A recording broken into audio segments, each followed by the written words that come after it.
बिस्मिल्लाहिर्रहमानिर्रहीम। पहला क्वेश्चन है what are the conflict between Philip and uncle James. ठीक है कि अंकल जेम्स और फ़िलिप के बीच में क्या कॉन्फ्लिक्ट था। कॉन्फ्लिक्ट कहते हैं झगड़े को, लड़ाई को या पॉइंट ऑफ कॉन्ट्रडिक्शन को, कि उन दोनों में इख्तलाफ क्यों था। ठीक है, ये बात जब वॉइस मैसेज में मैंने आपको समरी में बताया था कि basically this play is about the generation gap, और जो फ़िलिप है ही represents the younger generation and uncle James represent the older generation. ठीक है, तो उन दोनों के जो पॉइंट ऑफ व्यू डिफरेंट है लाइफ के बारे में, बेसिकली इसके बारे में ये प्ले है। ठीक है, तो क्वेश्चन मेन जो बनता है वो थीम पे भी बनता है विच इज़ जनरेशन गैप। इस तरह से भी आता है कि कॉन्फ्लिक्ट क्या था अंकल जेम्स और फ़िलिप के बारे में, तो इसलिए आप इसको ज़रा ध्यान से देखेंगे। शुरू करते हैं बिस्मिल्लाहिर्रहमानिर्रहीम। The first conflict between Philip and uncle James is that Philip does not like his uncle's authoritative attitude and his strict discipline in the house। ठीक है, पहला कॉन्फ्लिक्ट फ़िलिप और अंकल जेम्स के बीच में ये था कि फ़िलिप अंकल जेम्स का अथॉरिटेटिव रवैये, अथॉरिटेटिव कहते हैं हाकिमाना को, वो रवैया उनको बिल्कुल पसंद नहीं था। ठीक है, Philip says to uncle James well we don't get on well together. ठीक है, फ़िलिप ये कहता है कि हम कुछ ज़्यादा देर मतलब इकट्ठे नहीं चल सकते। When we read the play, the boy comes home carefully. We find the authoritative attitude of Uncle James। जब हम इस प्ले को पढ़ते हैं तो हमें प्ले के शुरू में ही नज़र आता है कि अंकल जेम्स जो हैं उनका बहुत ही रवैया इस तरह का है कि जैसे वो हुक्म चलाते हैं दूसरों के ऊपर, या वो ये सोचते हैं कि मैंने जो कह दिया बस हर किसी ने वो बात मान लेनी है। इनफैक्ट उनको आगे से बीवी भी ऐसी मिली और घर का माहौल भी इस तरह का था कि वो जो कहते थे सब मान लेते थे। इस वजह से ओवरऑल उनकी ये पर्सनालिटी का हिस्सा बन गया था authoritative attitude. He treats Philip as an inexperienced school boy. वो फ़िलिप को एक इनएक्सपीरियंस स्कूल बॉय की तरह ट्रीट करते हैं। इनएक्सपीरियंस का मतलब होता है जिसका कोई तजर्बा ना हो। He thinks that he will decide everything for Philip, और वो ये सोचते हैं कि वो हर चीज़ फ़िलिप के लिए ख़ुद ही जो है उसका फ़ैसला करेंगे।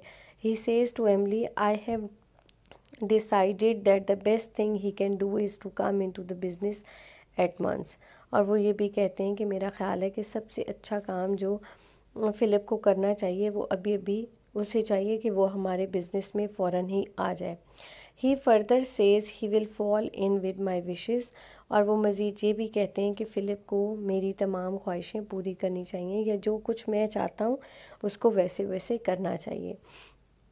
ही is ready to use his authority as a patron. Patron कहते हैं सरपरस्त को। ठीक है, कि वो अपनी अथॉरिटी यूज़ करना चाहता था सरपरस्त के तौर पर। Aunt Emily ask him to let Philip decide his career. Aunt Emily उनको कहती हैं कि फ़िलिप को अब वो बच्चा नहीं है, आर्मी में वो 4 साल गुजार कर आया है, और मज़ीद ये भी कि ज़ाहिर है आंट एमले फ़िलिप का रवैया ब्रेकफास्ट सीन पे देख चुकी हुई थी, तो इसलिए वो बार बार अपने हस्बैंड को कह रही थी कि आप उसको अपना करियर खुद डिसाइड करने दें। However, he says he may, but I don't see how he proposes to do it so long as I hold the purse strings।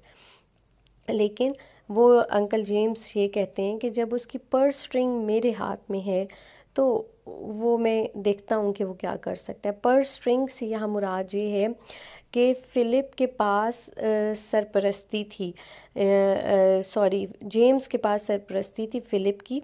Philip के पेरेंट्स ने जेम्स को उसका गार्डियन बनाया हुआ था, और जब तक वो 25 साल का नहीं हो जाना था उसने, तब तक उसके मनी एसेट्स और जितनी चीज़ें थी वो सारी अंकल जेम्स के पास ही रहनी थी। तो इसलिए उसने कहा मालिक तो मैं हूँ एक तरह से उसकी हर चीज़ का, तो जाहिर है पैसों के बगैर वो क्या कर सकता है। This is what he has in the mind when he calls Philip. He just want to tell Philip about his decision. Secondly, Philip wants the money left by his father to learn some profession. Philip को पैसे चाहिए थे क्योंकि ज़ाहिर है उसका दिल था कि वो कोई ना कोई अब प्रोफेशनल एजुकेशन हासिल करे। However uncle James does not want to give him the money until he is 25। जबकि अंकल जेम्स उसको बिल्कुल पैसे देना नहीं चाहते थे जब तक वो 25 साल का नहीं हो जाता था। Philip does not like it and says, look here uncle James, do you really think that you can treat me like a boy who just left the school. और फिलिप कहता है कि क्या आप मुझे किसी ऐसे बच्चे की तरह से जो है वो ट्रीट करना चाहते हैं कि जो अभी स्कूल से निकला है। Uncle James tells Philip that he will use the power of purse if he does not submit to his orders. Philip कहता है, फिलिप को अंकल जेम्स कहते हैं कि अगर आपने मेरी बात ना मानी तो मैं आपके पावर ऑफ पर्स यूज़ करूँगा। Then Philip uses the power of revolver and bomb. ये ड्रीम सीन का हिस्सा है, ठीक है। आपने इस बात को याद रखना है कि रियलिटी में वो बॉम्ब और रिवॉल्वर नहीं निकालता, ये ड्रीम सीन का हिस्सा था। He frightens uncle James to death and uncle James is ready to do that Philip wants. Therefore these conflicts are between Philip and uncle James, right. यहाँ पे ये क्वेश्चन ओवर हो जाता है। आप इसको एक दफ़ा पढ़ेंगी। इसमें कुछ ऐड अगर आप करना चाहें तो आप और नोट्स कहीं से, अगर आपके पास की बुक्स हैं तो आप इसमें और कॉन्फ्लिक्ट्स भी इसके अंदर डाल सकती हैं और इसको आप अपनी नीट नोटबुक्स के ऊपर लिखें ताकि आपको इसको याद करने में आसानी हो, ठीक है। Thank you ji.